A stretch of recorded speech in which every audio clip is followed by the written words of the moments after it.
Hola, ¿cómo están? Les saluda Raúl Guerrero y hoy los acompañaré en esta nueva edición de Perfiles de la Justicia, programa producido por la Oficina de Imagen y Comunicaciones del Distrito Judicial de Sullana. En esta edición nos acompaña el destacado docente de la Facultad de Derecho de la Universidad de Piura, Dr. Ronald Vilches Chinchayán, quien nos hablará sobre la responsabilidad penal de los adolescentes de 16 y 17 años, de acuerdo a la Ley 32330. Doctor, bienvenido a Perfiles de la Justicia. Muchas gracias, Raúl, por la invitación. Doctor, para iniciar, ¿podría definir lo que es el Código Penal y en forma específica lo que establecía o normaba en sus artículos 20 y 22 antes de la modificatoria? Sí, lo que establecía el Código Penal era la posibilidad de excluir de responsabilidad penal a todos aquellos que eran menores de 18 años. De tal manera que los únicos que tienen responsabilidad penal son aquellos que tienen de 18 años hacia arriba. Y luego también en el artículo 22 del Código Penal se establecía la posibilidad de reducir prudencialmente la pena para aquellos sujetos que tenían más de 18, menos de 21 y más de 65 años. Con la modificación, esto se ha alterado un poco. Y con las modificaciones introducidas al artículo 20 del Código Penal, se ha establecido que los adolescentes, como usted nos comentaba, de 16 y 17 años, pueden ser sujetos de responsabilidad penal en casos de delitos específicos. ¿Puede explicarnos más acerca de esto? Esta es una situación que altera un poco el panorama, el funcionamiento del sistema jurídico penal, porque normalmente los sujetos imputables, a los sujetos a los que se les puede atribuir responsabilidad penal, necesitan como mínimo tener 18 años. Esto bajo la lógica de que se ha entendido que estas personas tienen un grado de madurez, un grado de entendimiento y de desarrollo que les permite entender qué es lo que están haciendo y qué significa aquello que están haciendo y qué es aquello que está desvalorado. Pero no desconocemos que dentro de nuestro sistema, dentro de nuestro país, los adolescentes que tienen de 16 años a menos de 18 también se han visto en muchos temas delictivos, lo que ha llevado a que el legislador piense que la mejor manera es también hacerlos a ellos sujetos de responsabilidad penal. Pero esto choca frontalmente con la línea que entiende que más bien estas personas menores de 18 años son personas en formación, son personas cuya respuesta del Estado debería ser distinta, de ayudarlos, de reeducarlos, de tutelarlos, de tal manera que estos se puedan insertar en la sociedad, pues con el conocimiento, con la madurez, lo necesario para que puedan desarrollarse adecuadamente. Con el cambio, la lógica parece solamente ir a resaltar: quiero castigar. No sé cómo, pero quiero castigar. Y es ahí justamente en donde se encuentra la crítica a la propuesta legislativa o a la modificación legislativa, porque parece ser una medida desesperada, sí, parece ser una medida que da la idea de que algo se está haciendo, pero no parece haber sido una idea realmente, una propuesta legislativa, una ley finalmente, realmente pensada. Porque a partir de aquí nosotros podemos preguntarnos, ¿qué es lo que se puede hacer? ¿El derecho penal puede alcanzar y puede sancionar a cualquier persona y de la manera que quiera? Evidentemente la respuesta es no. Sucede que frente a los casos de inseguridad o a los casos de delincuencia, la propuesta legislativa siempre va a ser darle más cabida al derecho penal. Pero es justamente ahí donde se desata el problema. Porque más derecho penal no significa más seguridad. Más derecho penal no significa disminuir los índices de criminalidad. Sin embargo, parece ser que la idea en el legislador todavía cuela. Parece ser que la idea se mantiene como si esta fuera la única solución posible. Y por eso es que luego empieza a trastocarse el propio sistema. Por eso es que hemos escuchado muchas reacciones justamente en contra de una solución que parece no haber sido bien pensada, no haber sido bien estructurada y, por supuesto, resquebrajar todo el sistema jurídico penal. Claro. Justo nos comenta con respecto a la controversia que se ha generado en esta modificatoria. Con respecto a las organizaciones, los expertos legales han opinado, incluso el Poder Judicial también ha expresado su preocupación sobre una posible violación de los derechos de niños, niñas y adolescentes con respecto a esta modificatoria.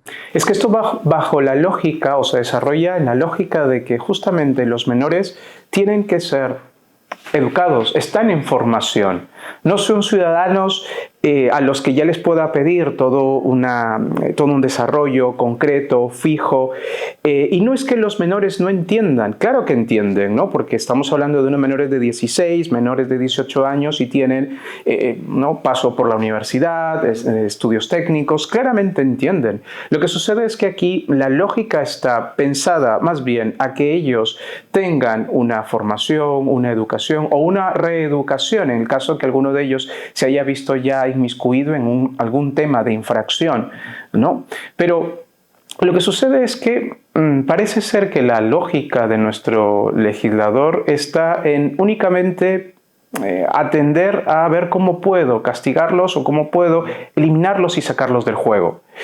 Lo curioso es que en esta modificación es verdad que nuestro legislador ha establecido que los adolescentes de 16 y menores de 18 años no van a ser responsables por todos los delitos. Se establece una selección, ¿no? Delitos contra la vida, contra la salud, delitos de crimen organizado, lo que parece ser o parece abonar la teoría de que efectivamente está pensando el legislador en atacar estas formas de criminalidad más urgentes o que generan mayor desesperación por parte de la sociedad. Pero otra vez caemos en la línea de no parece ser esta la mejor solución. Esta solución se puede incluso colocar en la misma línea de incrementar penas. Cuando nuestro legislador ha optado por incrementar penas y pasar, por ejemplo, de sancionar de 15 a 20 o a 30 años, parece ser que esta es una medida que va a disuadir al sujeto. Nada más alejado de la realidad, porque nadie va por ahí pensando en el Código Penal, oye, son 30 años ahora, ¿no? O son 35 años, o es cadena perpetua. Nadie va pensando por ahí eso, sino más bien lo que se va pensando es, ¿me van a atrapar? ¿Existen recursos? ¿Se conoce este hecho o no se conoce? ¿Puedo ir eliminando? ¿Puedo ir obstaculizando? Claro. Y entonces, si esto solo se presenta sobre la base de mayor pena, pues no va a solucionar nada. De hecho, nos vamos a encontrar muchas veces, como ha pasado con los delitos de feminicidios, con los delitos de violación sexual de menor de edad, que los casos no van a disminuir. Generan cierto impacto, una noticia, un minuto al menos, ¿no? de impacto, pero luego dentro de nuestros tribunales, dentro de la práctica judicial, vamos a ver que esto pues, no genera el efecto que el legislador pensaba que iba a tener. Claro. El Poder Judicial ha pedido la revocatoria de esta ley por considerar que viola o incumple compromisos internacionales y además sería inconstitucional. ¿Qué opinas acerca de esto? A mí me parece que va justamente en la línea de lo que estamos diciendo anteriormente, que trastoca todo el sistema y el funcionamiento del sistema penal. Estamos siempre y hemos siempre partido de la lógica de que la persona a la que le imputamos responsabilidad es eso, una persona que tiene dignidad, sí, pero además que tiene un presupuesto básico de que ésta entiende, sabe y puede organizarse de cara a lo que la sociedad espera de ella. De tal manera que al permitir la entrada hacia los menores, de hecho ahora mismo nada impediría, bajo esa puerta que ya ha abierto el legislador, a pensar ¿por qué no abrimos también a los menores de 13, a los menores de 12, a los menores de 10, a los menores de 9? Porque nada nos impide. Y de hecho conocemos casos en donde estos menores han formado parte, han ayudado, han complementado la acción delictiva de ciertos sujetos, ¿no? Y de hecho en nuestro Código Penal la incorporación de menores o la utilización de los menores en la realización de delitos no ha sido desconocida. Ya lo teníamos como una forma agravada, por ejemplo, cuando un sujeto que cometía un delito instrumentalizaba a un menor, ¿no? Para, por ejemplo, utilizar al menor para que lleve una bomba, para que lleve unos alimentos envenenados hacia esa persona, los coma y muera, ¿no? Entonces, no estaba esto fuera del sistema. Lo que sucede es que lo que cambia ahora es que a estas personas también las hacen penalmente responsables. A estas personas también las someten a todo el proceso, con todo lo que significa la investigación, la exposición a la policía, al juez, al fiscal y, por supuesto, la condena en la cárcel. Lo que genera también otros problemas, dicho sea de paso. Esta es una persona, y perdonen que insiste con esto, es una persona en formación. Es una persona que está estudiando, está conociendo, está aprendiendo. Y, sin embargo, cortamos radicalmente este tema para aplicarle la pena y mandarlo a la cárcel. Lo que no sucedería con la consideración de responsabilidad penal de los adolescentes. En tanto, la lógica no es la sanción, sino, nuevamente, la tutela, la protección, la reeducación. Doctor, y en el caso de jueces y juezas, ¿es obligatorio el cumplimiento de esta norma o hay algún instrumento por el cual se pueden apartar de ella? Esa pregunta es muy interesante en la medida que nosotros hemos visto, por ejemplo, que en otras ocasiones, sobre todo por el tema de la prescripción o la suspensión de la prescripción, se ha discutido si el juez puede o no puede alejarse de la aplicación de esta ley, en tanto se ha considerado ilegítima, en tanto se considera que no es prudente, en tanto se considera que no está bien formulada. Y vaya que genera así un debate amplio. La Corte Suprema ha tenido la posibilidad en acuerdos plenarios de referirse a que estas son pues, leyes que tienen que cumplirse, que tienen que aplicarse, ¿no? Como tal, en tanto el juez no tiene la posibilidad de legislar o de decir esta ley no la aplico porque no me gusta, ¿no? Pero esto no supone o no excluye la posibilidad de que, llegado el caso, el juez pueda establecer, pueda realizar un control difuso de la constitucionalidad de esa ley. Pero es eso, un control que supone una argumentación, una presentación de razones, de criterios que permitan que en ese caso en concreto no se aplique ese supuesto legal. Pero, otra vez, esta es una situación excepcional que tendrá que mirar el operador jurídico en el caso concreto para solucionar el caso concreto. Sin embargo, esta disposición legal mantendrá todos sus efectos para el resto, ¿no?, del ordenamiento jurídico, lo que únicamente conseguiremos si es que se presenta una acción de inconstitucionalidad. Claro, entiendo. Y según el artículo 22, la responsabilidad penal podría ser restringida o reducida por la edad. ¿Qué significa esto? Lo que sucede es que se establece la posibilidad de que, en el caso de los que tienen más de 18 años, menos de 21, se establece la posibilidad de que, siendo estos sujetos imputables, ¿no?, que pueden tener responsabilidad penal, se les considera precisamente por la edad que se puede hacer una consideración en cuanto a reducir la pena. Por eso, porque se encuentra frente a una persona que recién se está insertando a la sociedad, que recién por su inmadurez, ¿no?, o por este aprendizaje, esta formación que está realizando, no se ha dado cuenta, ¿no?, de todas las consecuencias lesivas de sus actos, y por eso el ordenamiento jurídico tiene consideraciones con estas personas y también con aquellos que tienen más de 65 años, ¿no?, por la condición propia, ¿no?, de la persona, el desgaste físico, en fin. Entonces, cuando hablamos de una reducción o de una responsabilidad restringida, está aludiendo a que el sujeto responde, sí responde penalmente, pero responde con una pena mucho más dulce, atenuada. Entiendo, doctor. Y también se realizaba una modificación al Código de Responsabilidad Penal de Adolescentes, el Decreto Legislativo 1348. ¿En qué consiste esta ley? Va bajo la lógica precisamente de permitir que estos menores de 18 y mayores o de 16 años puedan perfectamente verse sometidos al proceso penal ordinario. Esta es principalmente la modificación que justamente permite el complemento o una razón lógica de lo que ha sucedido en el Código Penal. Ahora, la Ley 32330 también modifica el sistema penitenciario y dispone que los jóvenes de 16 y 21 años sean internados bajo un régimen de tratamiento especial. Considerando el hacinamiento que existe en nuestras cárceles, ¿se podría ejecutar este régimen? Lo que sucede es que el problema aquí no solamente tiene que ver con el hacinamiento, el problema tiene que ver con la lógica del tratamiento de estas personas, ¿no? Porque claro, el hacinamiento en nuestras cárceles es un problema ampliamente conocido y es ya de por sí un problema muy grande, pero a estas personas, a estos jóvenes que se les va a aplicar la ley penal y por tanto se les va a aplicar una sanción penal, exponerlos a todo este sistema o exponerlos a toda esta aglomeración de personas, no solamente los expone a enfermedades y problemas, sino también incentiva la contaminación que pueden ellos luego encontrar en este sistema. Es verdad que se pueden hacer diferencias, ¿no?, entre los reos primarios, secundarios, claramente se pueden hacer de estas distinciones, pero esto no los exime, no los libera de estar cerca a esta posible contaminación. Claro. ¿Considera entonces usted que la Ley 32330 tiene aspectos positivos?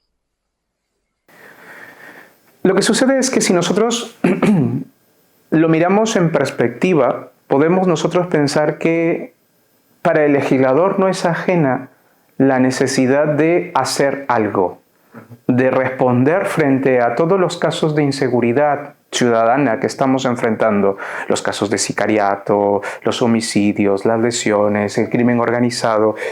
El legislador quiere dar un mensaje. Yo estoy haciendo algo. Y por lo menos esto sí me parece rescatable, esto sí me parece positivo en la medida que hay que ir pensando, hay que ir viendo realmente cómo podemos salir de este problema. Esto me parece claramente rescatable.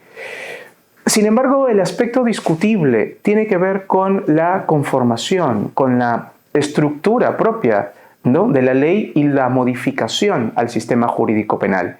Porque pareciera que en el intento de cerrar las puertas a la criminalidad hemos abierto una serie de ventanas, ¿no? Hemos intentado evitar que entre el aire, ¿no?, y por eso hemos cerrado la puerta, pero nuestras ventanas se han abierto y finalmente el aire sigue entrando, ¿no? Entonces, lo difícil está justamente en buscar este equilibrio, una respuesta a través de una ley, pero una respuesta que pueda encontrar cierto orden, cierta estructura, respeto a criterios, fundamentos, elementos que permitan finalmente que el derecho penal se pueda aplicar y se pueda mantener a largo plazo. Porque el problema puede ser, o la idea podría ser, pensar que el derecho penal se va a aplicar ahora, que es lo que me interesa. Ya que suceda mañana no me interesa. No, claro que interesa. Porque al final lo que buscamos es que el derecho penal pueda ayudarnos.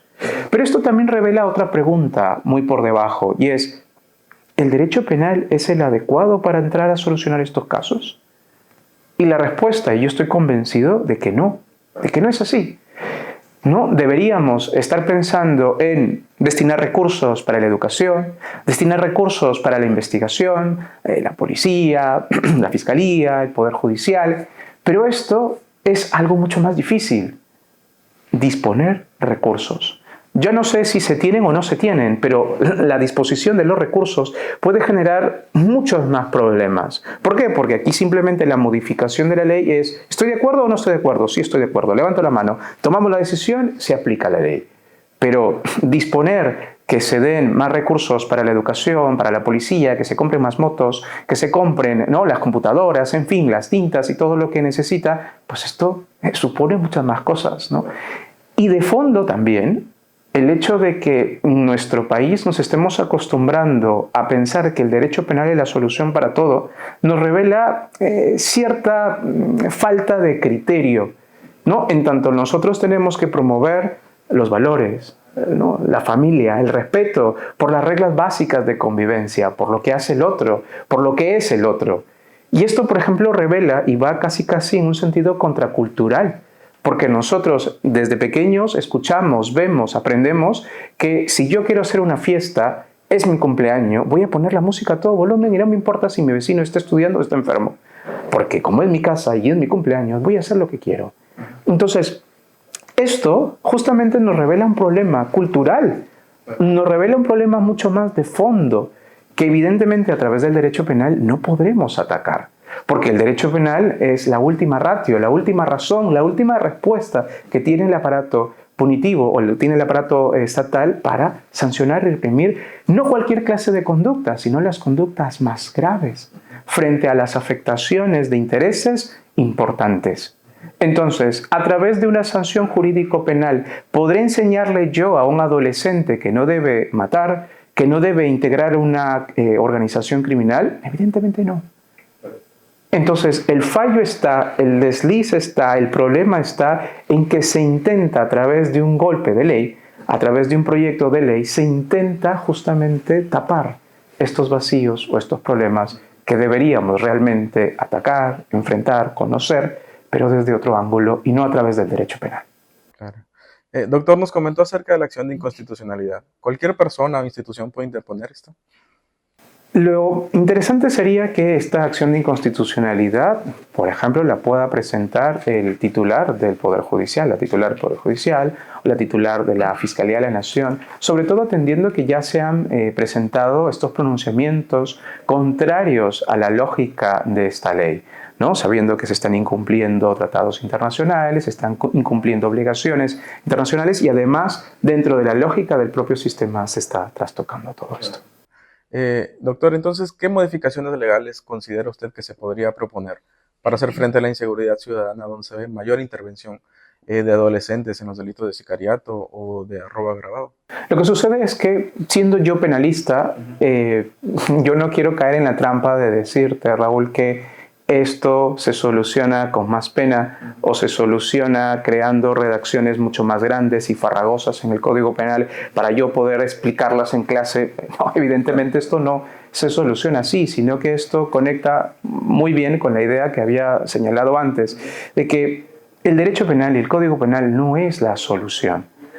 A través de una sanción o a través de la incorporación de más tipos penales no vamos a lograr que esa persona, que ese adolescente, pueda aprender valores y pueda entender que no hay que robar, que no hay que matar, que no hay que estafar. Claro, lo que hace el sistema jurídico penal es confirmarle a la sociedad que no tenemos que matar. Pero es eso, confirmarle que no tenemos que matar, que no tenemos que robar, que no tenemos que violar. Pero el sistema jurídico penal no tiene como tarea enseñarle a las personas a respetar a los otros, a respetar la propiedad de los otros, a convivir en sociedad. Esto no lo hace el derecho penal. En todo caso, bajo tu pregunta de qué se podría hacer desde el derecho penal, yo lo que sí creo que deberíamos hacer desde el derecho penal es revisar y ajustar los tipos penales, revisar qué está funcionando bien, qué está funcionando mal, qué es aquello que no se entiende. De hecho, esto va, por ejemplo, muy en la lógica de lo que la Corte Suprema hace a través de los acuerdos plenarios. Tiene un problema o una serie de problemas, hay que uniformizar las soluciones y para hacerlo, ¿qué hacemos? Pues este término se entiende así, esta figura se entiende así y esta situación se va a encaminar de este modo. De tal manera que nosotros, como operadores, como abogados, como jueces, como fiscales, tenemos los criterios, los elementos, las figuras necesarias para que nuestro sistema pueda funcionar, sí, pero también para que nuestro sistema sea predictible, para que nosotros podamos encontrar razones, las mismas razones a los mismos hechos y con esto podamos decir, mira, es que el derecho penal funciona. Es que la lógica del derecho penal pues existe, ¿no? Entonces, yo iría por ese lado, no tanto para aumentar penas, no tanto para aumentar redacciones, no tanto para aumentar tipos penales, sino para ver qué está pasando, qué funciona, qué sacamos, qué mejoramos, qué redactamos. De hecho, por eso, en esta comisión que se ha formado recientemente, o esta línea de revisar el Código Procesal Penal y revisar el Código Penal, yo creo que esta es la línea, revisarla. No es tener un nuevo Código Penal, tener un nuevo Código Procesal Penal, no se trata de eso. No es comenzar de cero, no, sino es ver qué hemos hecho, cómo hemos ido avanzando, dónde se han presentado los problemas, de tal manera que se puedan hacer los ajustes, las correcciones, se puedan sacar o se puedan incluir aquellas cuestiones que sean necesarias. Claro, entiendo, doctor. Doctor, su mensaje final a la ciudadanía, por favor. Yo creo que en el caso del derecho penal tenemos una responsabilidad. El derecho penal no puede ser empleado para todo. El derecho penal tiene su justa medida de mantener aquello que es necesario, básico y fundamental para nuestra sociedad.